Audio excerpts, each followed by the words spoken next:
Good evening, everyone. Welcome to what is, I think, our 7th Talking History online for 2020. Before we get started, my name is Christy Kokigi. I'm the Director of Public Engagement at the History Trust of South Australia, and it's my pleasure to welcome you to our Talking History event tonight. I'd like to start by acknowledging that this land that we're broadcasting to you tonight from is the land of the Kaurna people, that I'm personally coming to you from Kaurna land, as is our fabulous History Trust team and Jacinta, our speaker tonight.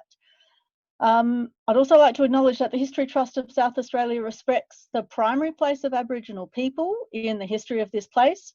We acknowledge that our story commenced long before Governor Hindmarsh proclaimed the new province of South Australia in 1836, and that Aboriginal people have a long history that extends millennia into the past.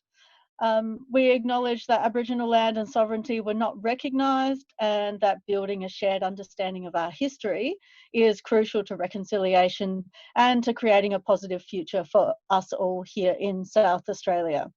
It is my pleasure tonight to introduce Jacinta Kumatri, who's an Adnyamatnya and a Ngarrindjeri person, which ties her to the Flinders Ranges and the Coorong region of South Australia.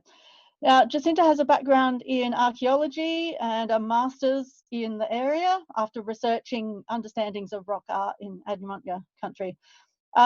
And in centering Indigenous knowledges and understandings is into Jacinta's research is a passion of hers, and I think some of you may have read some of her work or heard her speak, and you would know of her. So tonight she's going to look at something that I'm really, really fascinated about, which is looking at history trust collections and museum collections, and looking at what kind of First Nations histories are represented in those collections. Now, Jacinta has experience working with the History Trust State History Collection and the South Australian Museum collections, and so she'll bring that experience and that knowledge to bear on this question of what makes a First Nations collection. And what should that look like, and how might we think about reinterpreting colonial objects to better understand First Nations histories and centre them. So Jacinta, I'm going to hand straight over to you. Hello. Let me just get this out.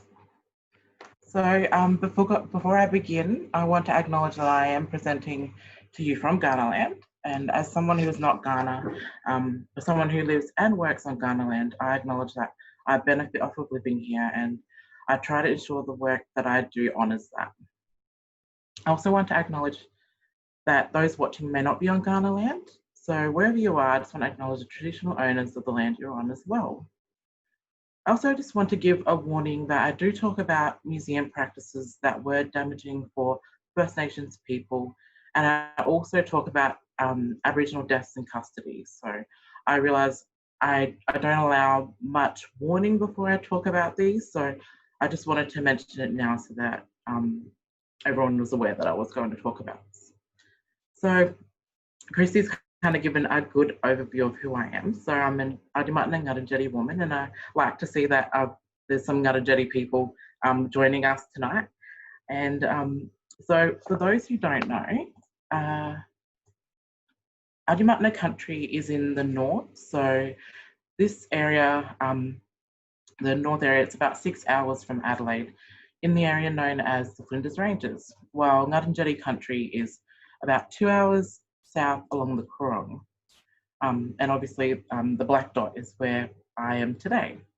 So I have a background in archaeology, as I wrote my thesis on Yurramulka or rock art, and primarily focusing on Adnyamatnya understandings rather than what archaeology can tell us. So, which I wanted to mention because it represents how I work in general. Whether it's through writing or in the workplace, my aim is to ensure that our perspectives, our opinions and our knowledge always has a place, even more so when it comes to our histories and our country.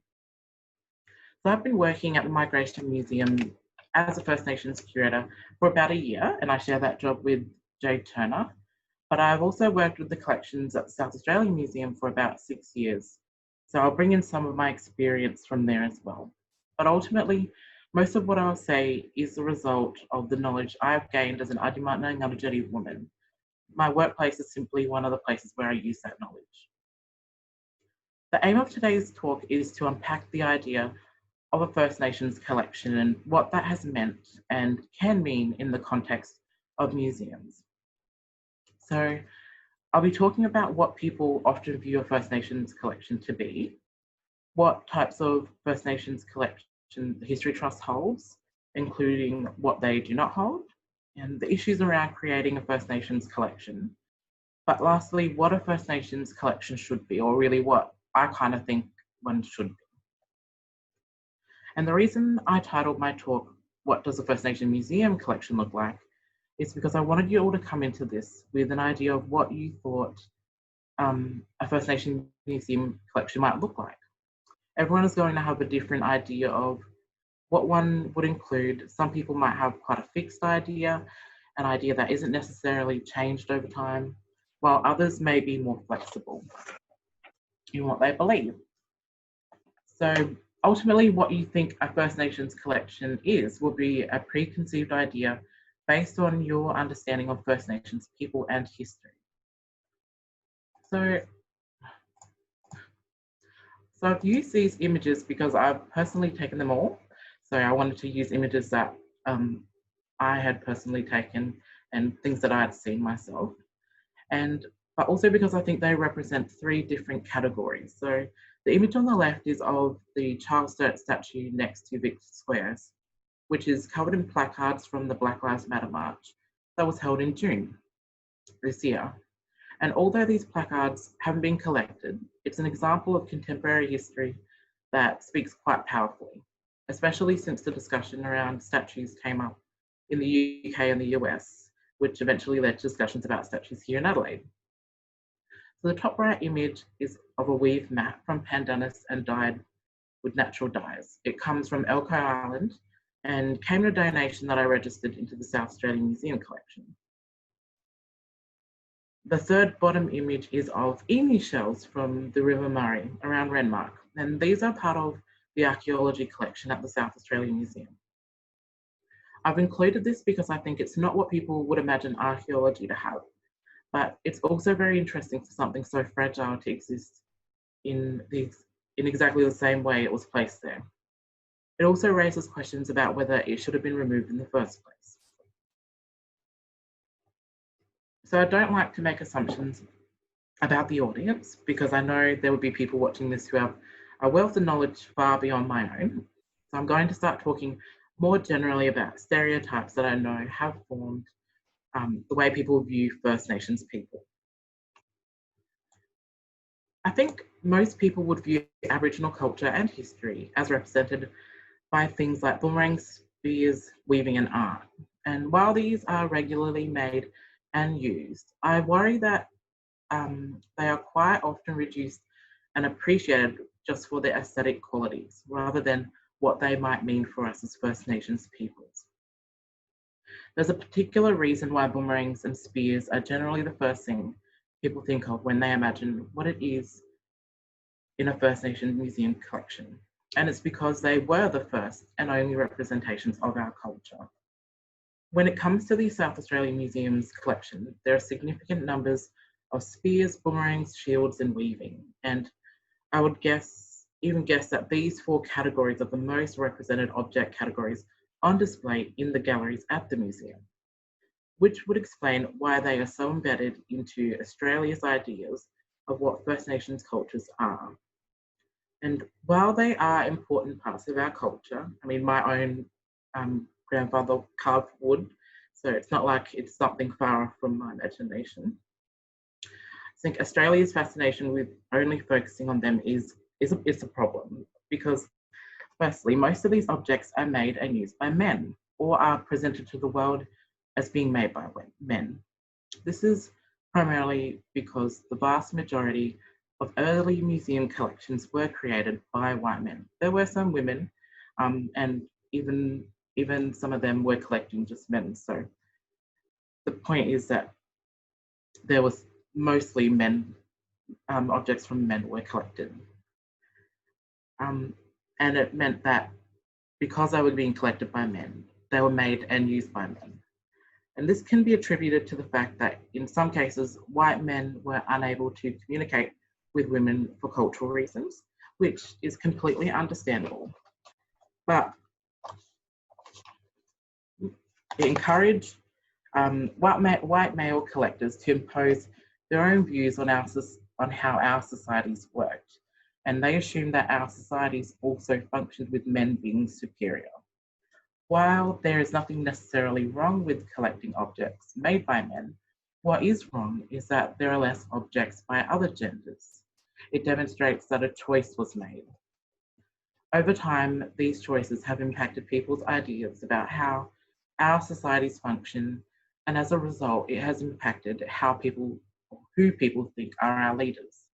The reality is most of our societies are matrilineal. However, women are rarely given the same recognition that men are given. And ultimately, this is another example of the damage that colonialism has caused. The focus on these objects has also created this idea about what is authentic and non-authentic Aboriginal culture. The sole focus on these types of objects has frozen us in a specific time. If we do not align ourselves with these types of objects, if we do not make them, then the world ultimately thinks we are not authentic enough, which is a problem because our societies were not just using these types of objects back then or today. Our culture is also defined solely by these objects. It encompasses so much more. The point I'm trying to make by talking about this is that when these types of objects are considered our most important objects, it limits people's ability to think more broadly, to be open to seeing what else constitutes a First Nations collection. It limits the conversations we can have about First Nations histories. So, what does the History Trust hold? At the Migration Museum, we have been thinking about what objects we hold that can help tell First Nations history. And we've been doing this as a part of our 19th century gallery redevelopment because we want our galleries to be more critical and representative of the experiences of First Nations people. So as part of our thinking, Jade Turner did an audit of the History Trust collection to see what objects can be used to help us talk about First Nations history.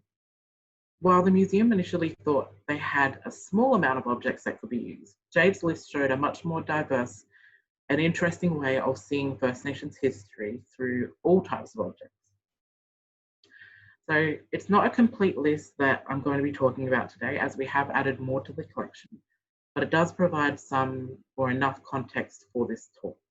And to make it easier, I've tried to categorize them so that I can give you an overview of the collection, but also it's important to do this because each category is very different and it impacts how stories can be told.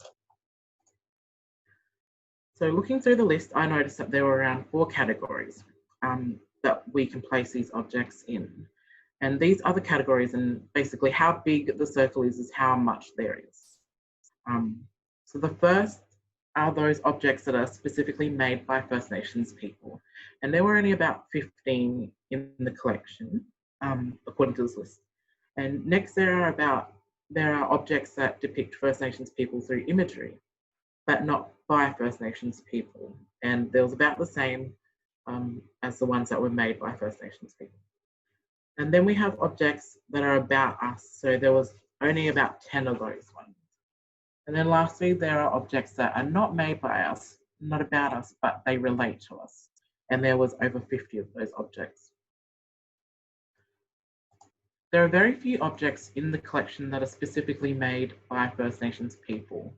So half of these are on display in our galleries, while the other half are held in the collections. These objects include weave baskets and maps and a club. There are also some leaflets relating to Reconciliation Week, a book, t-shirts and various art pieces. Although there's a small number of objects, they do tell quite a broad story. But from a representative standpoint, these objects largely relate to Ngarrindjeri and Kaurna people, or First Nations related people or places in Adelaide. So while they don't seem to focus on men or women more, they don't necessarily touch on queer First Nations stories either. So there is an absence in that area. The next category of First Nations related objects are those that depict us through imagery. These are the objects that have depicted First Nations people in art, prints, and on badges. As they function as depictions, most of these say more about the people creating them as opposed to the subjects in the imagery. In the case of this wood carving, which I'm pretty confident wasn't made by a First Nations person, but I'm happy for anyone to correct me in that work here.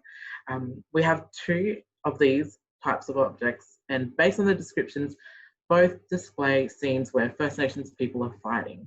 And while we could display these, an emphasis would need to be placed on the creator explaining why they were depicting fighting scenes. It would need to analyse the way First Nations people have been perceived as angry and dangerous, and it would need a whole race analysis, which is useful because it can help non-First Nations people understand why First Nations people are regularly described in these ways in the present. And we have these badges. When I first saw these badges, I was quite amazed that there were so many that had depictions of First Nations people. They weren't just on them as a decoration, as like in the background. They were quite clearly the centerpiece. But then I realized that these badges were used to raise funds, and then it made a lot of sense. So the use of images and photos of First Nations people as things to sell is not uncommon, but it unfortunately doesn't allow First Nations people to control the narrative around how we are depicted. And while these objects are all the depictions are quite racist, they can be used to tell the history of racism in Australia. But the way this is told would need to be done from a First Nations perspective. Just like other objects that depict us, we also have those objects that are about us. These objects are a mixture of good and bad things that are about us. For example, there's posters and pamphlets that relate to reconciliation, and while reconciliation isn't backed by all First Nations people for various reasons, we aren't necessarily being represented in a particularly bad way through them. But I think the fact that we have a lot of material related to Reconciliation Week as opposed to material related to NAIDOC Week says a lot. So NAIDOC Week isn't necessarily for non-First Nations people. They can join, but white people don't get something from it in the way Reconciliation Week gives them something. And then we also have this book, which is incredibly problematic. And I haven't gone too close because I don't really want it to be read. But there are particular volumes in it that speak about First Nations people in ways that are completely inaccurate and offensive. And interestingly, they are written by a police trooper and a missionary. So these show a particular viewpoint that could be useful to talk about from a historical aspect. In some cases, these people were the only people who were having direct contact with First Nations people. So they controlled the narrative that the world was getting about us, and it wasn't a good one. The last category for this list are those that are related to our histories. They aren't about us, but they can be used to talk about our histories because they were made, used, or owned by our colonizers. These objects were once owned by explorers and missionaries or people who were here at the beginning of colonization. And this is an area I want to explore a bit more because in doing so, it completely reframes the purpose for why these types of objects were seen as important in the first place. How we would use these to refer to First Nations history is not necessarily the reason they may have been collected in the first place. So these types of objects tell the story of how Australia was found and how it was mapped. These objects get used to tell the stories about the hardships people faced when they came here and how they overcame them. But from a First Nations perspective, they tell the story of invasion. When we see these objects, we think about what impact they've had on us as individuals, but also on our entire communities. These perspectives and these understandings are how we can use them to assist with the telling of First Nations history. So I thought the first object that we should explore is the Plan of Adelaide that was created in 1837. So for those who aren't from here and don't know, Adelaide was proclaimed a British settlement in 1836, so it was a year after this that this plan had been created by William Light. And Mickey O'Brien has previously talked about this plan and how Light actually used the Ghana landscape to inform the plan. So I'm not going to talk about it from that perspective. What the plan does is signify a moment or a change in thinking in this state or in this country. Yes, people were already living here. There were already plans to build, but this plan of Adelaide signifies the carving up of land in a way that hadn't been done before. While some attributes were kept in line with Ghana ways, it stopped people from seeing the land as something you lived with to something you could now own. It also signifies something much broader for the rest of the First Nations people in South Australia. It solidified invasion for the remainder of the state, because now that a plan of Adelaide had been created, a lot more city plans could be created and our land could be sold. Next, we have objects related to exploration, and they are incredibly useful to change the narrative. There's probably many things that can be discussed, but there's two things that impacts that exploring had on First Nations people. Although many of the explorers documented coming into contact with us, it never seemed to impact people's recognition of us as people who were custodians of these lands. Every memorial that states Explorer X found this location erases First Nations people existing on those lands prior. So in our collection, we have objects from the Burke and Wills expedition and John McDouall Stewart's expedition. And what these explorations did is they essentially made it easier for those living in the larger cities to now expand outwards and take more land. Their explorations mark one part of the beginning of land dispossession for those in more remote areas. But this doesn't excuse the direct and immediate impact they had on First Nations people as they walked in and out of their country uninvited, breaking protocols and killing First Nations people on their way. Other than these types of First Nations related objects, we also have some that were owned by missionaries or relate to missions. Ultimately, these stories must be reframed in order for us to talk about First Nations history. Understanding First Nations history should never just be about our culture, because our culture was not the reason we had our lands taken away from us. Becoming more aware of our culture does not erase the damage that colonialism did. But being upfront about what our colonizers did is one of the steps in repairing some of that damage. So before I start talking about what a First Nations collection should include, I think for people who simply aren't First Nations, there are some issues that we need to talk about, because keeping First Nations objects in a collection is not a straightforward task. If you think about museums, there were ultimately different purposes for holding and displaying objects. For natural history museums like the South Australian Museum, people who simply weren't white were seen as subjects to study for science, whereas museum collections like the History Trust collected objects that were used to study us, or collected objects that celebrated colonizers.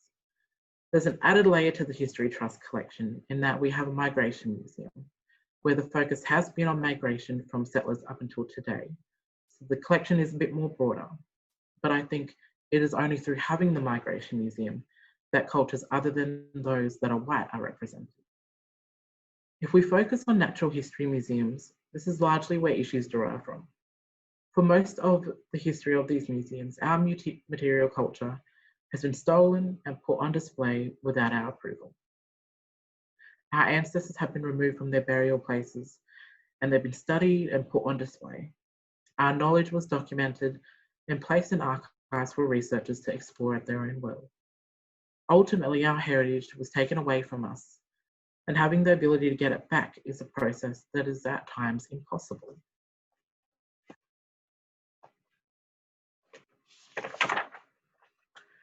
Major thing that I'm wary of in creating a collection that creating a collection that First Nations people are unable to call their own. So we need to consider the impact that the past has had and the continuing issues around people being able to return objects to their families. The one good thing about having a small collection of First Nations made owned objects is that we can consider issues around ownership. Similarly, access has been an issue in the past. So how can we ensure that First Nations people always have the ability to access their heritage?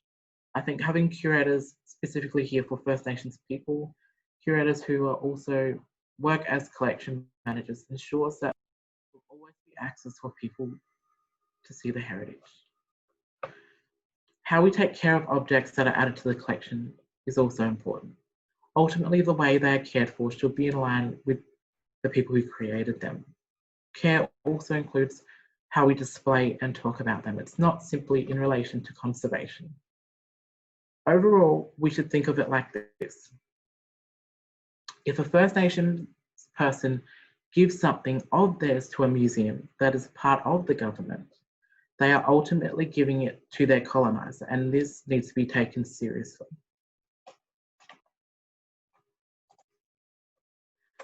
So what should a First Nations collection include?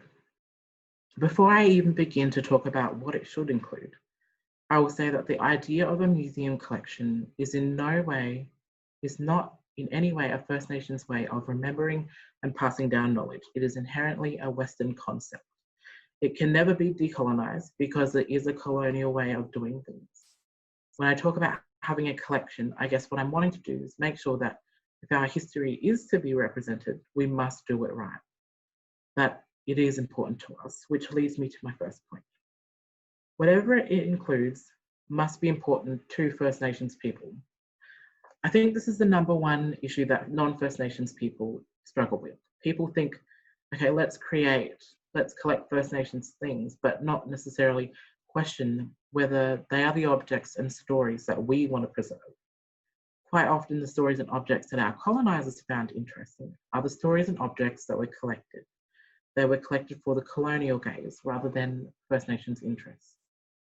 It's also interesting because the things colonizers tend to find most interesting about our cultures are the things that cross over with theirs.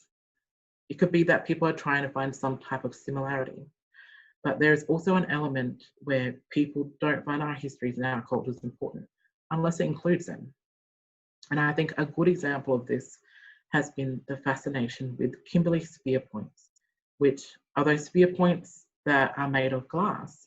And the focus of these histories basically ignores that we exist outside of their involvement with us. So I've been thinking about what is First Nations history? What are the objects or stories that define us? I asked myself the question about what would I want my descendants in 50 years' time to know about our history? What objects will be important to us? What are the objects that will be amazing to us?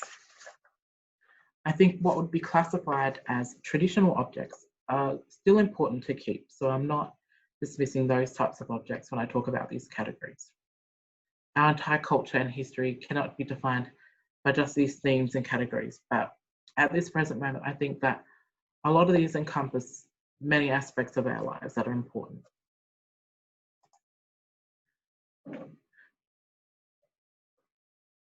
The first theme or category that can be included is our connection to lands, waters, and skies. This is important for us to include. Our cultures are defined by these three categories because they all relate to our country. The following themes will have these three aspects threaded through them because how we relate to our country influences what we do in other areas of our lives. And the categories I'm about to talk to you aren't going to be presented in any particular order either. So the first one is representations of sovereignty. These are important because they enable the recognition of individual nations rather than First Nations as a singular group. I'm interested in finding out how our nations are representing this. How are we as individuals representing this? One way has been through the adoption of flags that are not the standard Aboriginal flag. While not all nations have their own flag, the creation of one is usually done to signify to our colonisers who we are. It doesn't have to be shown through a flag, but the point of this is that First Nations people are sovereign and that this is shown in a multitude of ways. First Nations-led businesses and initiatives can lead to a wide range of material. The reality is First Nations people have been creating spaces for ourselves forever, whether it's through food, land management, media, health, or education, art, clothing, sport, or other types of community-based initiatives. The point is, these have been created by us and for us. What Australian society has offered to First Nations people hasn't always worked. Creating what we need for ourselves has. History in general couldn't be told without including the parts where Australia has created policies specifically to impact our lives. Every aspect of First Nations people's lives are impacted by Australian policies. It is vital that history collections represent this in their collections. As the first people to ever be discriminated against based on who we are on this land, you would imagine that our experiences of racism would be well documented in our collection. But as you would have noticed, when I went through these categories, it simply isn't. And I actually looked through our collection to see whether racism of any sort is documented. And I found that there were more accounts of racism against migrants than there were representations of racism against First Nations people, which is quite mind-blowing because we have been discriminated against at such a high rate from the moment colonisers arrived here. Yet there are minimal representations of this in the collection. In fact, there's more racist objects in there than there are representations of the racism. The last area I think needs to be documented is resistance. While not everyone sees it, First Nations people are resisting every single day. And resistance can come about in many different ways. It's represented through wars. It's represented in the ways that we hold on to parts of our culture that we were forced to hide. But one of the more overt ways First Nations people resist is through activism. And this is particularly important because the way activism is described and relayed to the world has rarely placed First Nations people in a good light. It also makes a lot of people uncomfortable when they hear First Nations people voicing their concerns, particularly when they have caused a problem. I want to spend more time on this topic because it is an area that the general public are still grappling with. There is still confusion about why it is important. There is still confusion about the messages that First Nations people are trying to send. The importance of collecting and sharing these types of materials is about helping the public understand what is going on in the present day, as opposed to deconstructing it in 50 years' time. Activism leads into the area of contemporary collecting, something that doesn't necessarily make sense to people who look to museum objects for the past. Contemporary collecting allows us to collect objects in present day, when they are more likely to be discarded immediately. Contemporary collecting is also for those communities whose histories have been actively erased. It also allows the voices of those who are rarely heard to be heard. And so any backlash about contemporary collecting is simply an attempt to erase those voices. This is why I have included the image of Charles Dirk's statue in Vic Square for my intro photo. The statue was covered in placards from the Black Lives Matter rally in June. While I didn't take any of these, I did see some that were in a pile left near a bin, and I thought it would be a great opportunity to collect, as these would all be destroyed. So I collected these two placards because they truly captured the essence of what these rallies were trying to tell the world. That black skin is not a target, which I feel is important because Australia markets itself as a multicultural society. It talks as if it is accepting of First Nations people and all people who aren't white. The message on this placard sends a different message. It's a message we need to record. The second placard sends a simple message, but they're scared to call the police. What is unique about this placard is that it tells a story that is shadowed by a lot of other discussions. The person who created this is fearing for their lives. While Australia heard and was shocked by George Floyd being killed, they were unaware that First Nations people were fighting against similar incidences that were happening here. This placard is important because it adds context to Australia that we aren't getting from many other places. A critique of collecting and presenting placards like this is that it makes commentary on the present, that museums should not be collecting things like this because it has implications on the present. But it's always important to remember that no museum is neutral, that every action or inaction a museum makes is a choice. In the case of Aboriginal deaths in custody, I have made a choice to ensure that these stories are documented because they happened in the past. For First Nations people, the reality is that we would not be able to tell or document much history if we had to wait until there were resolutions. And this is because a lot of what's happened in the past continues in the present. First Nations people are still living in a society that was forced upon them, not one they chose to live in. While these placards were made today, they could have been placed at any time from the moment law enforcement were created here in SA. Those parts of history have been erased.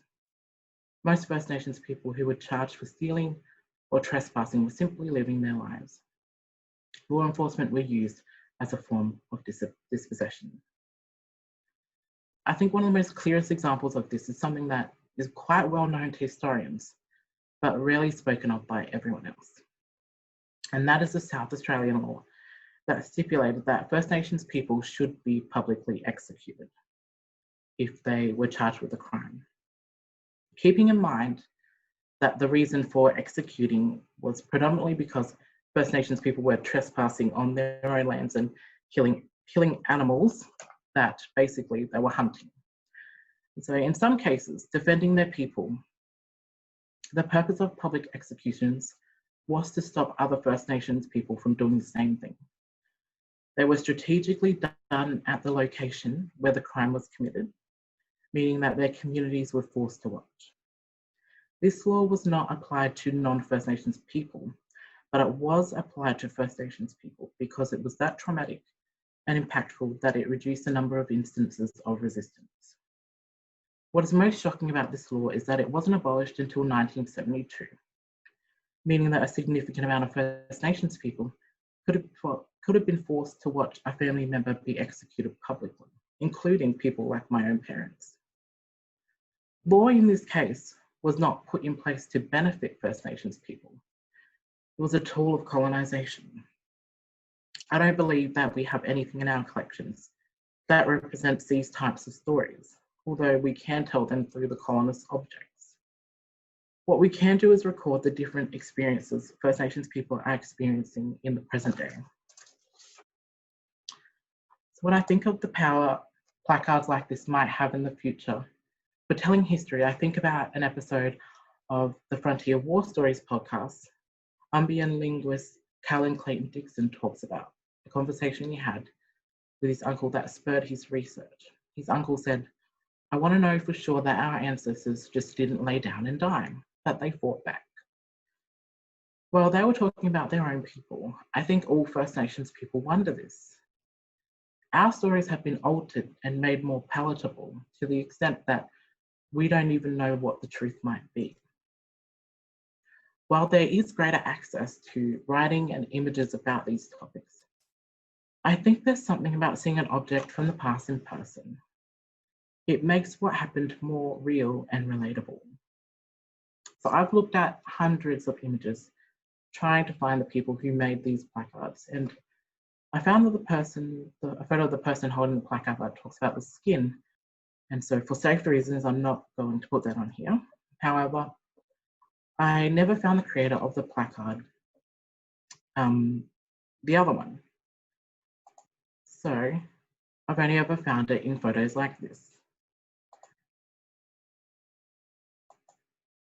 So if you know who made these, I would really like to document why they made them. While they don't need to be made by First Nations people, they represent the experiences of First Nations people, and they represent people standing in solidarity with First Nations people. These categories are not the ultimate way of seeing First Nations collections. I'm only one person, and I imagine there might be other First Nations people who are watching this, and they might see places where we could expand what areas are important. So I would be interested in hearing from anyone in the audience that are First Nations. But what I think is important is that these categories are a way of thinking about history that doesn't just centre First Nations history around the lives of non-First Nations people. These are ultimately there to help guide us in collecting so that we can represent First Nations history as a whole. So that is my talk, and I hope you enjoyed it. Great. Thank you so much, Jacinta. That was a really good, thought-provoking, and just an interesting challenge to us to think differently about. A lot of us in the museum sector talk a lot about decolonising museum collections, and we talk a lot about the problems with how collections have been brought together and how they've been documented, and the implications of that for what we think is the role of museums today. But you've kind of stripped it right back and kind of gotten to the heart of some of the issues around museums and collections, especially with First Nations people, and especially the fact that they're the collections of colonizers, and in lots of, I mean, you would know too, in lots of instances, the documentation around these collections is so old that it is literally from some of the early colonizers and anthropologists and others. So they're hugely problematic. And I'd be interested that we've got some questions, but at the end, I'd be really interested in your thoughts on the future of museums and collections, and and what's the hope for museums in the future. But because I could just talk for a while, but I won't. So I'm gonna jump to some of the questions. If you have a question for Jacinta, now's your chance to put it in the Q&A. So the first question we've got here in the Q&A is: museums and archives talk a big game these days about decolonisation, but often don't reflect on their critical role in building and maintaining white supremacist versions of history. How do you define decolonisation, in your work? Well, I don't, as I think I've kind of said it, I don't think that museums can decolonize themselves because they are colonial. So, yeah. Yep, that's a pretty easy, straight answer. The next one's about the preoccupation with spears and shields, and boomerangs, because I thought that made a really good point about just the over-representation of those early objects, and then what that does and how that stifles the kinds of conversations and the kinds of narratives that can come out of museum collections. Do you think the preoccupation with spears, shields and boomerangs in collections is partly a way to maintain the colonial myth that we were violent savages? Yes, I think that's exactly what it is, because obviously spears and shields and boomerangs were not, they're collected because they mirror weapons in other cultures, but they weren't necessarily all weapons for our culture. So, shields, all the different ways that different nations represent their shields are more likely representations of who they are rather than used in war. So even with spears, they're not all just to kill people. But yes, I definitely think that it has to do with that. Yes, yeah. I mean, I like the elaboration, but I like the straight to that. Yeah, yes, the definite answer is good. And we're getting lots of so there's some more questions we'll get to, but in the chat we're also getting a lot of comments. Thank you, lots and lots of thank yous, and thank yous for stripping it back with insight, honesty, and vision. So I'm interested in this one too. You mentioned the missing representation of women and queer Indigenous people. Is this changing? Do you get any sense from museums and collections, just not necessarily just here in Adelaide, but internationally? Is this changing? I think possibly through collections. I don't know if I would say in terms of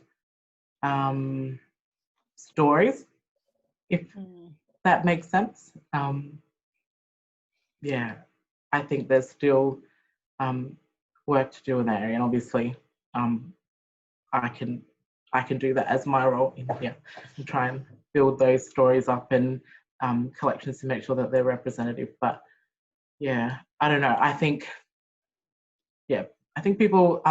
museums struggle because it's so embedded to go to an Aboriginal man now. I think it's people just don't try hard enough to look more for the women because I think a lot of times they get told that the man is the person to go to, and so it kind of stops him from going a bit further and to represent queer histories as well.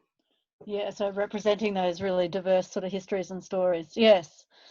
Yeah, that's interesting. So that is something that we can improve on quite significantly, and you'd hope relatively quickly in the museum sector.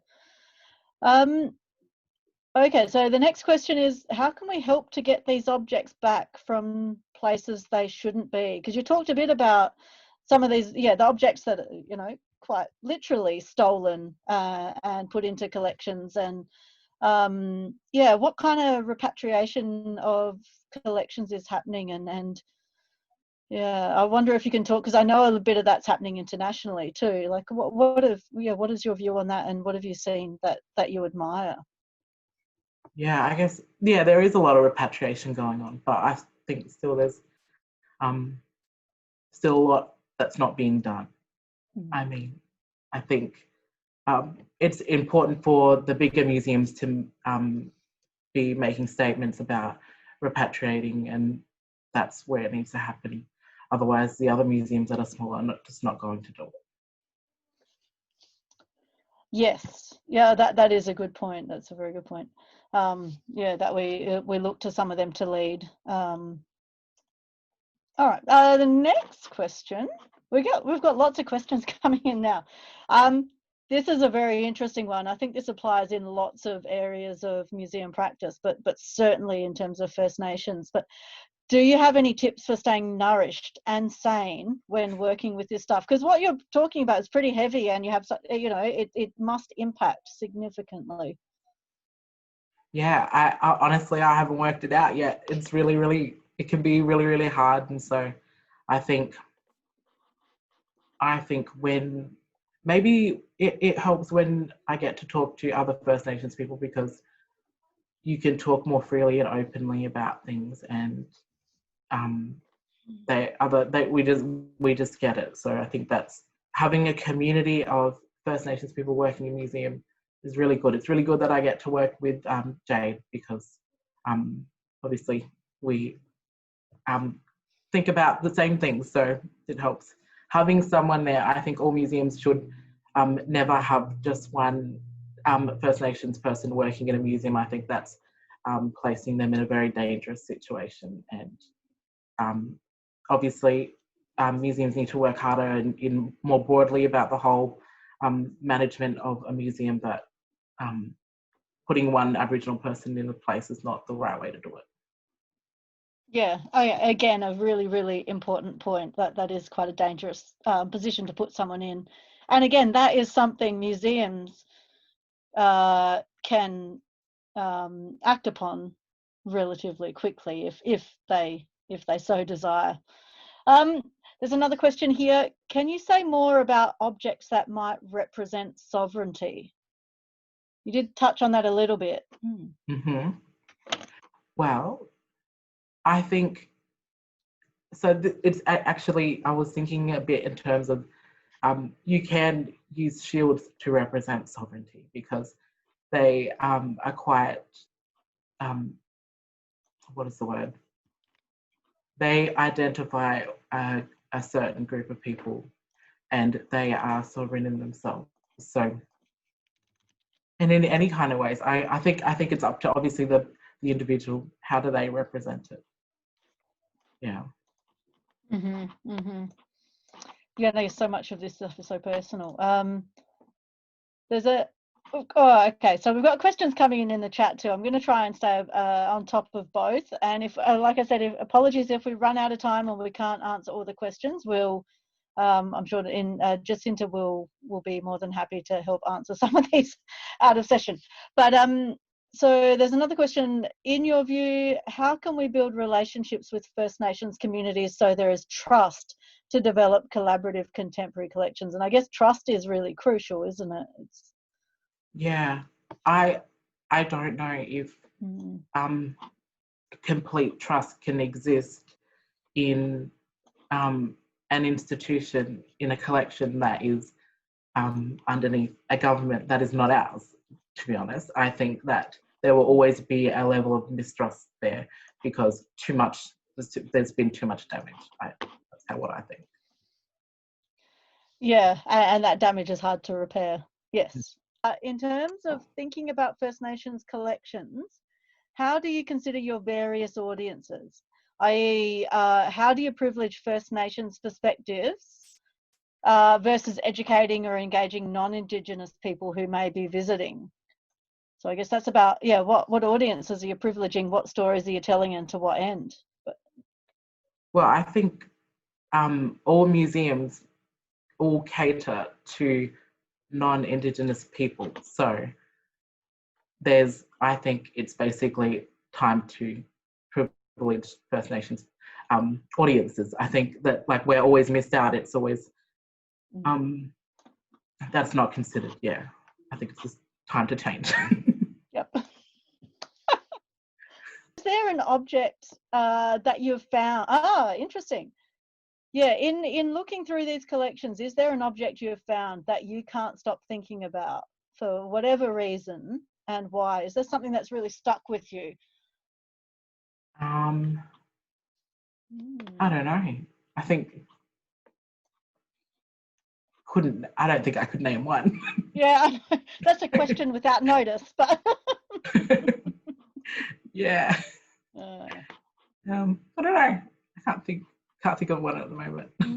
I did like how you kind of presented the objects that you've looked at and considered in terms of those different categories. I thought that was quite an interesting way to look at. Well, and it's an interesting sort of commentary on how museum collections have evolved and what kind of purpose they've served. Yeah, there's there was a lot in there about I don't know, about that colonial gaze and these not being the objects that First Nations people would choose to collect, and not the stories. And I wonder actually if you could talk a little bit about objects versus stories, because there's a lot said about there's a bit of a shift, hasn't there been, in museum practice where there's not that centering necessarily of objects themselves and that sort of that really descriptive focus, but on the diversification of stories, and whether you could speak a bit, because you about is there a place for objects in First Nations histories in museums? Or are museums all just like, they're just I was thinking about this because I was like, oh, this is very centered on objects when maybe we don't need the objects. But I don't know. I think it's like what I was saying about the placard. There's something about seeing something that was there and having it physically in front of you to kind of make you realize, oh, okay, that was actually something that happened. There's evidence in this object that it happened. Yeah. So I don't know. I think maybe on a personal level, I kind of like that. Yeah, I guess objects can be quite powerful in that way. Okay, another question we have here is a very specific one. It is a binary classification of gender part of Aboriginal society. So this is outside of museums and collections. This is more a general sort of. Well, Aboriginal society isn't one society. There's many societies, so it would have to depend on what societies you go to. But you also have to remember that how impactful colonization has been. So, like it's impacted. If men have been prioritized in our communities when we're matrilineal, then you have to wonder whether it is a part as well. Yeah. Great. Look, I think we are very much at time. We've kept everyone till 6:30, and I suspect a bunch of people will be wanting to go off and get a glass of wine or a soft drink and some dinner. But just maybe one last question from me. I was also wondering if you could reflect, and again, this is a question without notice, so apologies, and we can answer this one offline if need be, but whether you can reflect internationally on some of the shifting sort of museum practices. I mean, you mentioned that museums are not neutral, but that when you have a museum that's funded by the government, there are particular parameters around, you know, within which the museums must operate, and whether there are any museums or trends internationally that you look to and follow with interest or with hope. I can't think of anything off the top of my head, Nationally, unfortunately. Yeah. Well, that might say it all. Yeah. Yeah, or nationally. I don't mean to say that, you know, nothing great's happening in Australia either, but I just yeah, I just wonder whether there's, you know, because Yeah, I'm not too sure. Not too sure. I think Yeah. I draw a lot of my my thinking has been through archaeology, so I don't know. From that, I see that that problems tend to lie with I don't know. There can be good research, but there can also be the way that it's done that's not appropriate. So I kind of imagine, I think that that kind of applies within museums too, that maybe there's some good outputs, but what goes on behind the scenes isn't so well either. Yes, that's also a very good point. I don't know. That's actually what's in my mind when I think about other museums. I think, okay, so they've produced this, but maybe what's happened, what kind of struggles have people gone through behind? Yeah, behind the scenes, and what damage may have been done during that. Yes. Yeah. No, and that, unfortunately, that stuff is never very transparent. Would help us all if it was. Yeah. Okay. Brilliant. Well, look, I think we need to wrap it up there. And say thank you to everyone who's tuned in, and thank you to our History Trust team behind the scenes, whose lovely faces you can't see. And thank you very much to Jacinta for giving us your time and your really honest and quite clear insight into this. It's much appreciated. So thank you very much, and thank you to the audience for tuning in to Talking History Online again, our 7th for the year. And that's it. That's a wrap for Talking History November 2020. So thank you all for coming, and we'll see you all next month. And thank you again, Jacinta.